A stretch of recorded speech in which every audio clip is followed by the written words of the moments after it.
Hey everyone, welcome to today's edition of One Single Story, where each weekday we tackle a single relevant question based on our Bible reading for that day. This week our reading is centered around the book of 2 Thessalonians, and I'm joined by Jay Rivenbark and Sheryl Daughety. We're going to look at verses 1 through 4 of chapter 3 today. It says, "Finally, dear brothers and sisters, we ask you to pray for us.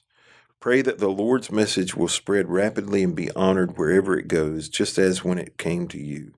Pray, too, that we will be rescued from wicked and evil people, for not everyone is a believer.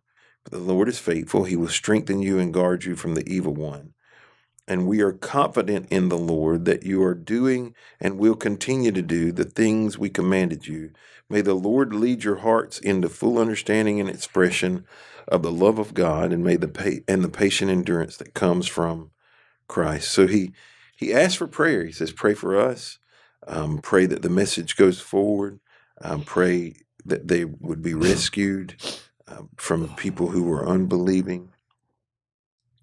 And we talk a lot about prayer in the context of how it affects us, our repentance, our salvation, daily prayer. But how do our prayers make a difference in the lives of other people?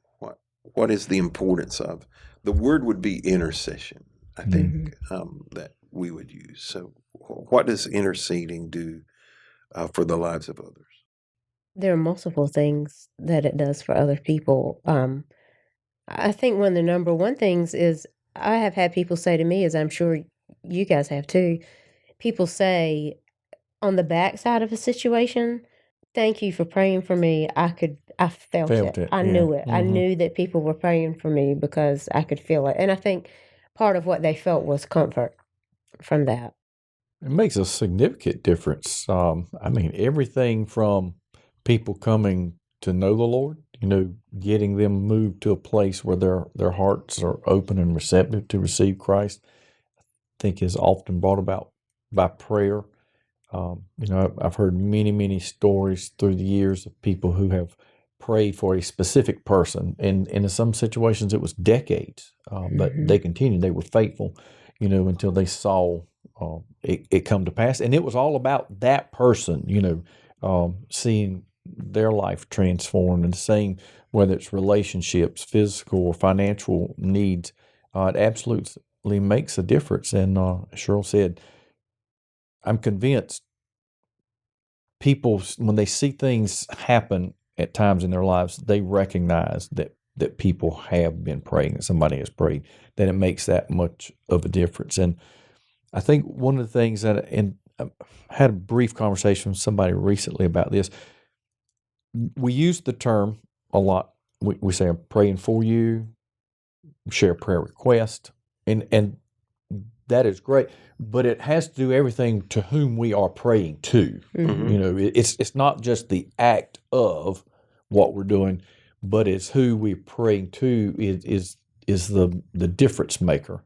And I think sometimes we may even lose sight of that because it becomes such a custom and a habit to us that it's, at least in our terminology, we make it about the act of prayer rather than whom we're praying to. Sometimes we may lose that focus. So when you ask somebody to pray for you, what are your expectations of them? Depends on who it is. Depends on what the situation is. Because one, it's going to be pretty I won't say rare, pretty rare for me to directly ask somebody to say, pray for me or help me pray about this. So if I'm doing that, I already got some level of relationship with that person. I have some expectations that they are a person who has a relationship with God themselves. I probably understand that what I shared with them, they're going to keep in confidence. So there's a level of trust there. And they have somewhat of a proven track record that they take it seriously. I'm certainly not going to ask if I've got a significant need that I'm asking prayer about. I'm not going to go to people that are like, they won't even remember this before they get home. Right. Which is, well, you're laughing, but I've been guilty of that before. Sure. Had good intentions, and somebody will share something, and I say, well, I certainly will be helping you pray about that, and I do my best to do that. Yeah, one of two things has to happen for me now. Either I stop and put it in my phone right that minute, Or I pray for them right that minute. I prefer Yes. that. I prefer praying right then, right now about the circumstance, situation, wherever it may be at. I've never had anybody say no when I said, well, let's pray about it right now. I've never had anybody, I've had some people look at me funny, but not to say no, let's not do that. But if it's something that I need to be mindful of, then absolutely, I'm going to make a note in my phone or write it down somewhere. Otherwise, I will forget. Because I think particularly like for us as in staff roles, I think people have an expectation. They share requests, ask for prayer. I think they have at least a reasonable expectation, one, that we're going to, and that we're probably going to do it more than A lot. more than just in the moment. Sure. What when you ask somebody to pray for you, what do you expect of them? I am trying to recall how often have I actually asked for that. I could probably count on one hand how many times that has happened. I don't know if that's good or bad. Well, that's what I said. Probably bad. I don't know. It wouldn't be something that I would do on a regular, recurring basis. I might should be doing more of that. I think it's probably because I feel like I'm always in a situation where I'm asking the other people that question. And then, like in our life group, situations like that, I will share if I feel like there's something, but I usually just tend to spend more time concentrating on what everybody else is talking about and needing, I think. Question. And obviously, I'm going to give my own answer away by the question. Do you know people who it's always everything's a prayer request? Everything they will. I'm thinking of some folks specifically that the conversation is usually framed by, "I'm gonna need you to be praying about." You hadn't even got there yet. That process hadn't even started. But it's to a degree that for me, again, I'm confessing that it at times kind of negates. I'm just like, yeah, whatever. Rather than I have some expectation that if there's a request shared, that there's a specific item, issue, need, and that can be articulated to some degree. And while I'm confessing, let me go ahead and throw this one out too. Uh-oh. Now, I struggle at times. For instance, even on social media, when people say, "Pray." Unspoken request. Well, and I do at that moment. I stop and I say, Lord, whatever that need is, you know what it is, and you know the urgency of it, and all those Lord things. bless unspoken. But where do you go from there? Yeah. And I mean, right or wrong, I just Well, if it's possible, I think we should pray specific. so are you? Then this ain't in this passage we're here. Are you a fan of unspoken prayer requests? I'm not a fan. I mean, it doesn't. I'm not going to go like, what is wrong with you? But at the same time, again, my thought process is, I don't need all the details, but if I got some general idea about whether it's a financial need or a health need or relationship need, then I can pray a lot more specific. And I may even be able to share some scriptures of comfort, and help in that direction. But here he doesn't. He gives some specific things for them to pray. He sure about. does. He says, "Pray that the message will spread rapidly. It'll be honored, just as when it came to you. Pray too that we will be rescued from the evil people." He gave them specific things to pray for, not just pray for us. That's right. It was.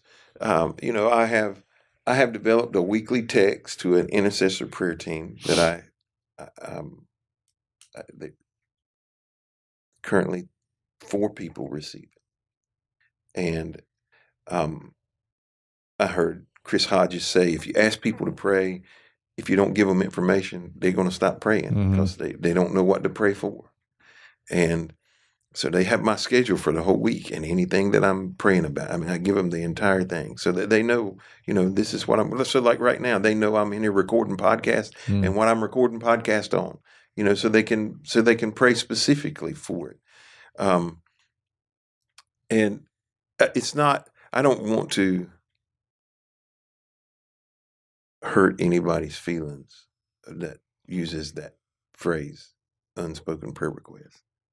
But if you really want people to pray, if you believe, one, in general, the majority, and we're going down a rabbit trail now, the majority of people who see that on Facebook, it's going to become gossip and fodder for them, whatever it is that you're praying about, not genuine prayer. The majority of them. Mm.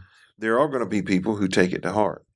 You would be better off, instead of blasting it out on social media, to pray for something, to have some people that you know pray, intercede, or spiritually mature, that you could text and say, this is what I want. Now, don't wear them out. You know, Sure. you ain't got nothing earth-shattering every day. Yeah. I don't have something earth-shattering every day. But share it with them, not some broad appeal. I do think specific prayer requests are important, you know. And there are people who everything's a crisis to. Yeah. You know. Did you grow up with unspoken prayer requests, Cheryl? I don't remember that being. Did y'all take prayer requests at the Baptist church? Did we what? Did you take prayer requests at the Baptist church? Like on a Sunday? Yeah. Yes, I believe that would often happen toward the end of a service, but it wasn't like, I don't think it was something that happened really often. Really? Mm-mm. Yeah, that was if a Sunday went by and somebody didn't have an unspoken request, and I know some of the times it's because it's private, it's transparent. You struggle to be transparent, you know. Maybe you don't want people to know. Maybe you can't let people know. Mm-hmm. I mean, but I would say that's more rare than it is common. That's what I would say. I would agree. Any other prayer complaints y'all have? Oh, gosh. I'm so sorry. Well, thank you for joining us today on this edition of One Single Story. We hope you'll be back with us next week as we begin a conversation around the book of 1 Timothy.